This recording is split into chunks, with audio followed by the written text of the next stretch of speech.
Over the years, I've heard from young people say that they felt they are destined to become products of their environment.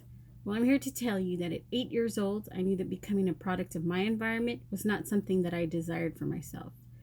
I can remember one day walking through the dirty, busy streets of downtown Los Angeles, feeling alone, hopeless, and angry.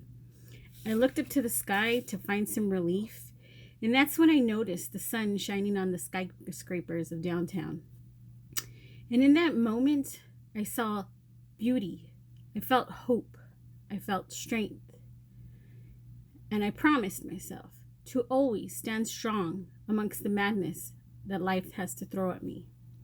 I promised to persevere and shine just like those buildings one day.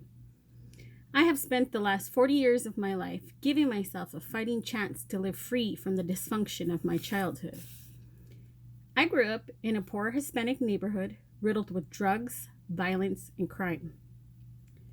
My walks to school were spent feeling afraid, avoiding the drug dealers and the child molesters. Dealing with the problems of the inner city were just half of my struggle.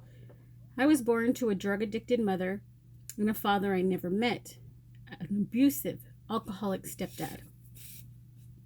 Having a place to call home was just a luxury for us. We lived in and out of motels.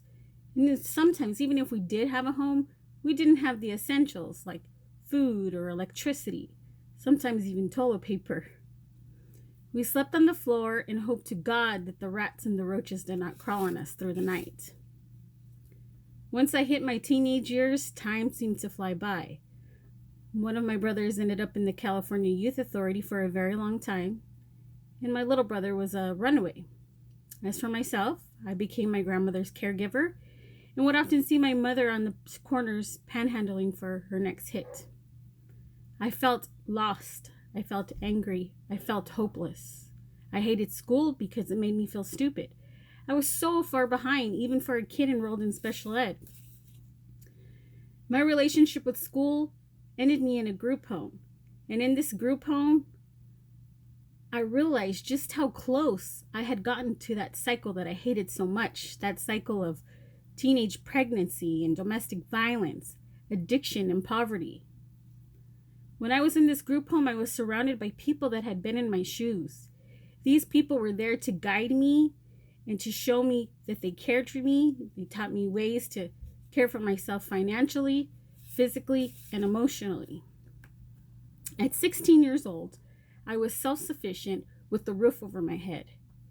I've always had to work hard, sometimes working 2 and 3 jobs. I've always made good decisions and good choices in my life, some of them hard. Whenever it came to friends, work, partners, and community of which I lived, I always made sure that these were good decisions.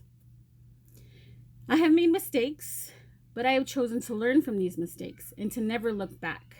My only regret is that before I had kids of my own, I did not see the importance of getting an education for myself. Why, I didn't even think it was possible until my 16-year-old son called me out and gave me the push that I needed. I've since graduated from high school and well on my way to becoming a nurse.